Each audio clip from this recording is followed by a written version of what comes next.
हज़रत अब्बास और हज़रत उमर रदी अल्लाह ताला अन्हो का आपस में दोस्ताना था। इन्होंने एक दिन बैठे बैठे अहद किया कि हम में से जो शख्स पहले फौत हो गया वो दूसरे को ख्वाब में मिले और कब्र के हालात बताए। अचानक हज़रत उमर का विसाल पहले हो गया। साल के बाद हज़रत उमर ख्वाब में मिले। उसने कहा, अब्बास मुझे वादा तो याद था लेकिन सख्त हिसाब आन पड़ा था तो मैं तो उसके अंदर लगा रहा, तो अब क्या हुआ? कहा फिर अल्लाह ने कहा चलो इसको यूं ही माफ कर दो। तो कहा छुट के अभी अभी आ रहा हूं। तो मैंने कहा वादा पूरा कर दो, मैं और आप ठेकेदार बन जाते हैं जन्नत के।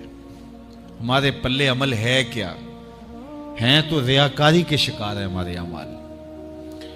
तो आइए हम अपनी आखिरत के लिए सोचें, अपनी जिंदगी को अच्छाई की राहों का